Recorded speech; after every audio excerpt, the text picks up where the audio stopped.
What I want to talk about today is something that I am very passionate about. I want to get that out up front because it's very possible that what happens here is that I go off the rail at some point and just start spewing things because it used to be the default position among anyone who considered themselves well read, anyone who considered themselves a writer.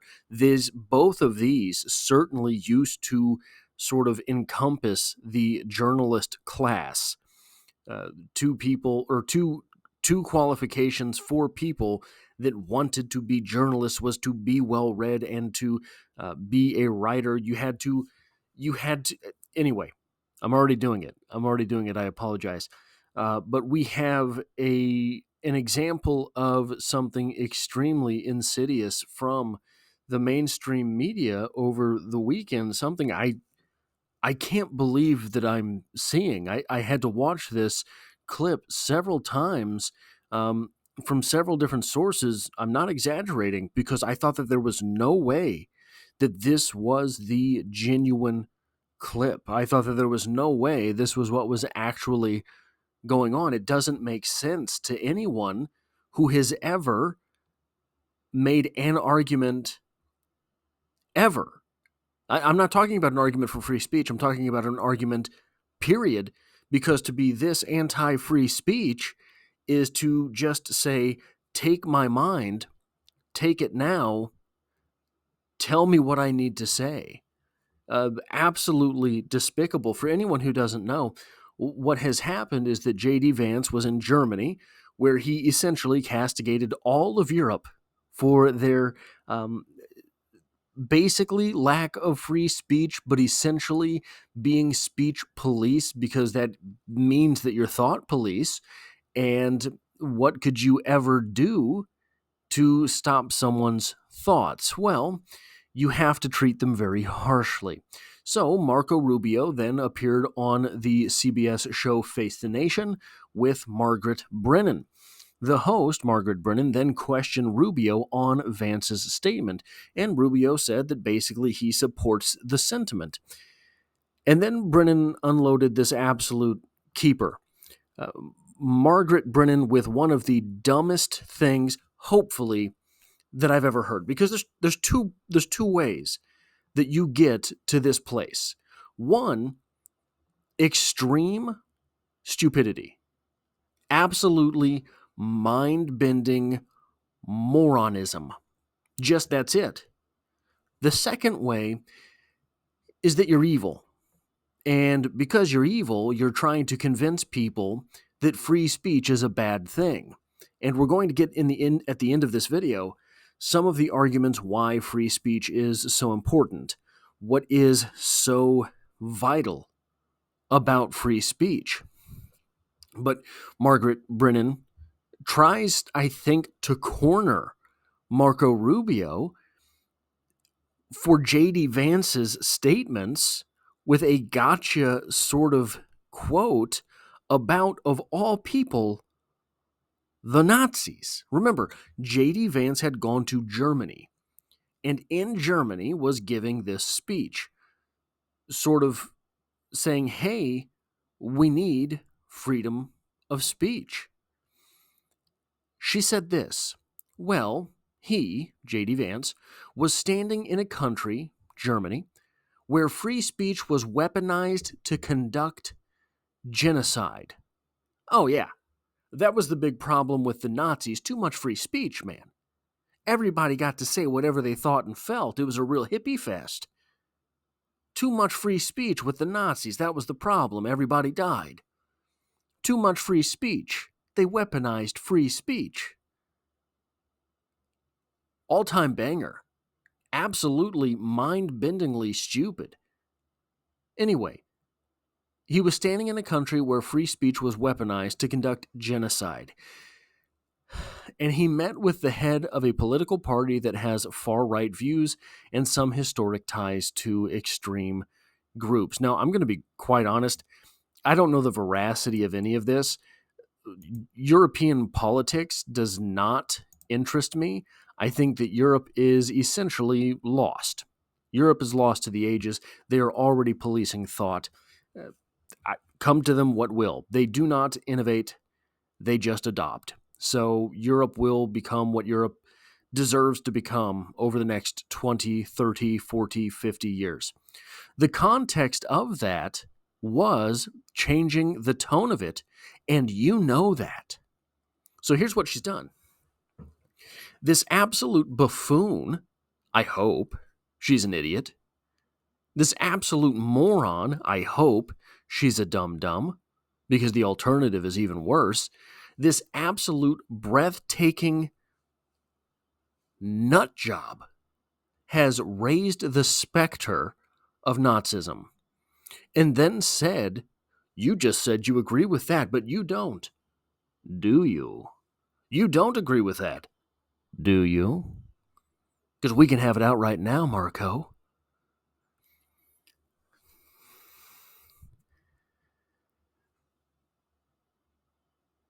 For what it's worth, Marco Rubio held his own. He replied, well, I have to. So this is a good sign.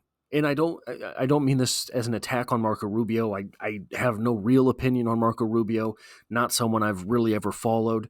But it used to be, not so long ago, that when the mainstream media would try this on people, would try to pin people in this way, they would automatically panic. They would automatically panic and say, well, I'm not a Nazi. What are you talking about? This isn't what he does. He says, well, I have to disagree with you. I have to disagree with you. Free speech was not used to conduct a genocide. The genocide was conducted by an authoritarian Nazi regime that happened to also be genocidal because they hated Jews and they hated minorities. He goes on a little bit further. They hated other people too, but mainly Jews. But I mean, this is a boilerplate response. This is the only thing you can say in response to the accusation that the Nazis had too much free speech and that was their problem, right? What's the phrase? I think it's something like, in an age of lies, the truth will be a revolutionary act, something like that. Just seeing someone issue a statement this boilerplate, this common sense on mainstream media is revelatory, because the conversation has reached such absolutely and demonstrably ridiculous levels that just saying, no, the Nazis' problem wasn't free speech, just saying that is an act of rebellion. So I opened this video with a quote from Areopagitica. I have to come to you with a confession. My favorite subject in school was always English. I have an English literature degree. You can see the books behind me. I have a master's degree in creative writing. No one ever mentioned the book Areopagitica in all of my education. Everything I know about it, I've looked up on my own, so I actually don't know if I'm saying the title correctly. Further, when I was in my master's program, I wrote a piece called Areopagitica, and my professor had no idea what I was referencing. I mean, just no idea. This is a master's level English class. Anyway, I wanted to give a brief summary, and this isn't a direct summary of Areopagitica. It is a summary of a book about, right? But this is from eric.ed.gov. The author cites several reasons why Milton's the guy who wrote Areopagitica, believes that censorship is so antithetical to free and democratic society, not speech, society, in a fourfold argument. These include, and I just am sort of including this because I think that it is a nice jumping off point for the free speech debate here. Where there has been censorship, there has also been extreme political repression. The reading of literally anything has some basic beneficial effects, even the reading of error and untruth. We'll get back to that in a moment at the end of this as well. Prior restraint is not a practical method for achieving the goals of the censors. Licensing and publishers will have a chilling effect on the truth-seeking and knowledge creation, much to the detriment of England, particularly in its attempt to remain economically competitive with the rest of Europe. I wanted to include this fourth one, though it's not kind of exactly what we're talking about here, because it just highlights exactly how pervasive free speech can be, how pervasive censorship will always be. It's not just about the books that you get to read. It's not just about the movies that you'll get to watch. It's not just about watching Margaret Brennan be an absolute moron on national television. What it's about is the creeping tendrils of intellectualism. Intellectualism, if you are intelligent in one domain, you take what you know in that domain and you can apply it in other domains. You're good with cars, and you want to build rockets. This is what Elon Musk has essentially done. You understand combustion, you understand engines, you understand thrust, you understand the physics of things. You can translate your knowledge somewhere else. The importance of free speech is that free speech is free thought. Without the freedom of thought, your mind does not have the economy to go to different interests. Now, something else. We're going to take a slight detour here. I'm sure you see January 7th on the screen here. It's not where you think it is. It's not where you think it's going. A very dark day in the history of free speech is something that I am about to talk about here. January 7th, 2015, this is from Wikipedia. At about 11:30 a.m. in Paris, France, the employees of the French satirical weekly magazine Charlie Hebdo were targeted by a terrorist shooting attack by two French-born Algerian Muslim brothers, Saeed Kouachi and Sharif Kouachi. Armed with rifles and other weapons, the duo murdered 12 people and injured 11 others. They identified themselves as members of Al-Qaeda, however you are supposed to say it, I don't know anymore, in the Arabian Peninsula, which claimed responsibility for the attack. They fled after the shooting, triggering a manhunt. They were killed by the GIGN on the 9th of January. The Kouachi brothers' attack was followed by several related Islamist terrorist attacks across the Ile de France between 7th and 9th of January 2015, including the Hypercatcher kosher supermarket siege, in which a French-born Malian Muslim took hostages and murdered 4 people, all Jews, before being killed by French commandos. Now, this is a lot of killing that happened in this one paragraph, right? A whole lot of killing. Does anyone remember these attacks? Does anyone remember what happened here? Does anyone remember why these individuals thought that they could and should just go willy-nilly destroying people? Does anyone remember that? The Charlie Hebdo attacks. Well, Charlie Hebdo is a French publication that does basically kind of, if you're in the United States, Mad Magazine level lampooning of different things. And one of the things that they had represented was the Prophet Muhammad in a way that was sacrilegious to Islam. Now, they were French. There's no law in France that you don't get to represent the Prophet Muhammad in that way. In fact, France had something much closer then, at least as far as I understand, to freedom of speech than they do now. What happened in the wake of these killings? What happened in the wake of this rash of violence because of a cartoon? Many, and when I say many, I mean disgustingly many, in the mainstream media said that, well, the artists were to blame. You blame the artists here. They knew that if they drew this cartoon, people's feelings would get hurt. Really? That really happened. That really happened in the Western world. At the time, that was breathtaking. I don't think a whole lot of people knew that that was roiling under the surface of the sort of liberal facade. I don't think a lot of people knew that was there. The most generous interpretation of this response to mass murders because of a cartoon was that the media was too empathetic to extremism. That's the nicest interpretation. In the decade since this event, look, that was January 7th, 2015. We are here today on February 17th, 2025, a decade since, a decade and a month, almost exactly, a decade, a month, and 2 days.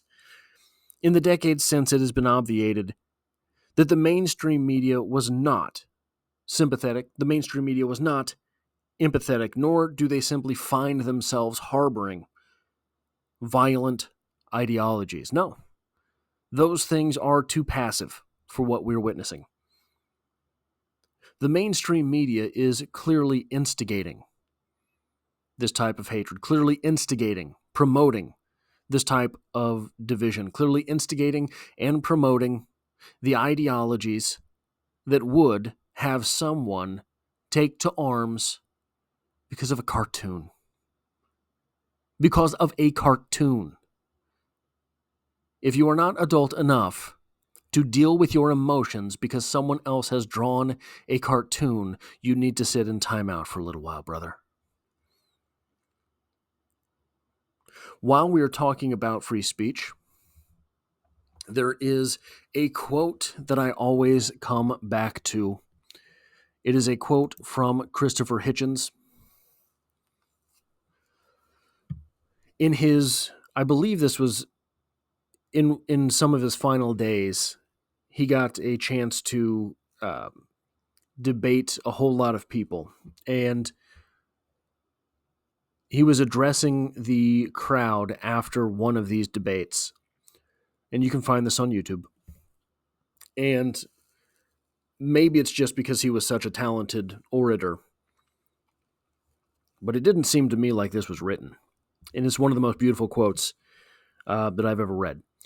He was talking about basically freedom of speech. He was talking about basically the freedom to believe whatever it is that you want to believe. He was talking about the great risk inherent in that. He was talking about what it means to really live your life. And he said this: I want to live my life taking the risk all the time. That I don't know anything like enough yet. That I haven't understood enough. That I can't know enough.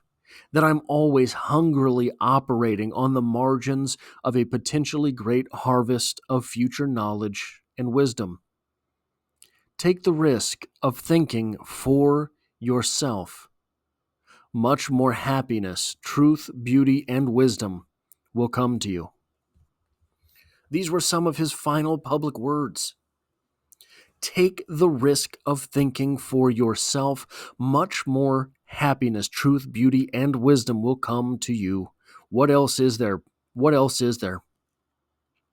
Now, why am I talking about this in a video about freedom of speech, right? Thinking for yourself. What does thinking for yourself have to do with speaking? Earlier this year, I released a video called The Culturo Offensive, in which I kind of mea culpa for the fact that I have been too passive in the world that I want to see. The old cliche, be the change you want to see in the world. Well, sometimes maybe that's not enough. I've tried to live my life in a way where I am hopefully contributing to ideas around literature, ideas around X, Y, and Z, but I never really commented on social matters. Not really. One of the most important social matters there is freedom of speech. And I understand that probably I'm preaching to the choir here, but I have to get these things out, and hopefully I can say them in a way that makes some sort of sense and maybe even contributes to your understanding of free speech. Freedom of speech is freedom of thought. So there is something called the Sapir-Whorf hypothesis. And if I'm understanding this correctly, and again, I might not be, essentially what it means is that if we don't have a word for something, we don't really conceptualize it properly. You have probably heard the cliche that Eskimos have 130 words for snow, whatever it is, right? Whatever that number is, maybe the whole thing is just made up. I don't know. It could be apocryphal. I can't tell. I don't know. It's a nice story, and it's a useful anecdote. Why? Why would Eskimos have so many words for snow? It's just snow. Well, I live in Kansas City, and we don't have nearly as much snow as Eskimos, but I can tell you that there is a difference. There is something called gravel snow, which is kind of coarse and chunky snow. There is something called sleet, which is really just ice. There is all sorts of different snows, and what they mean is that you can, and you cannot do different things in them. Well, if you were to come to Kansas City from California, from Hawaii, and you were to come in the middle of the winter, all of the white stuff on the ground is snow. Doesn't mean anything to you, it's just snow. If you go out in the wrong one, you're going to get stuck on the side of the road. If you don't prepare properly, you're going to get stuck in a ditch. Because I know these differences in types of snow, I am able to really traverse them, to get through them in different ways. But if you don't deal with snow in that way, snow is just snow.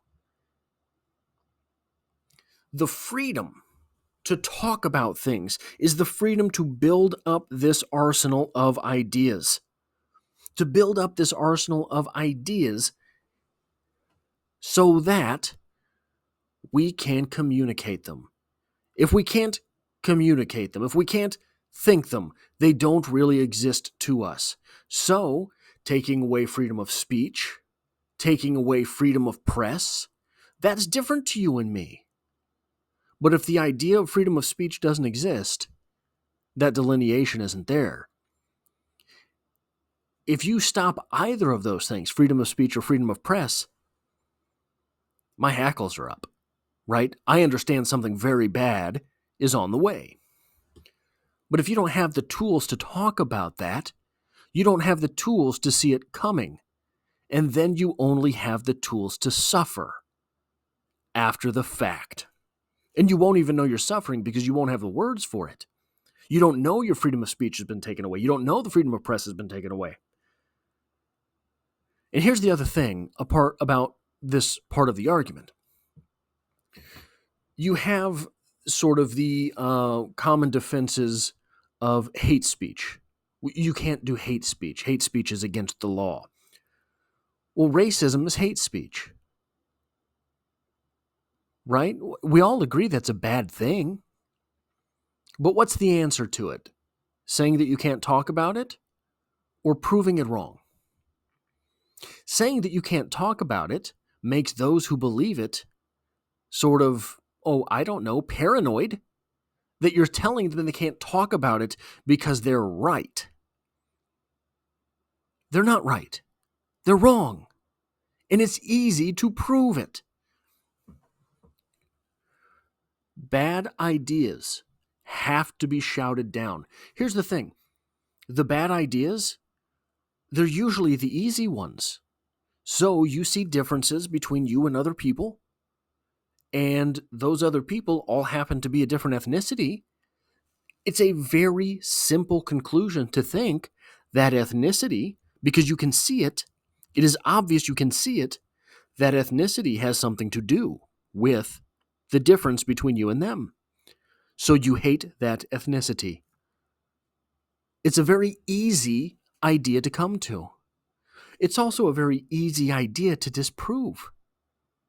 So every time it comes up, you have to shout it down.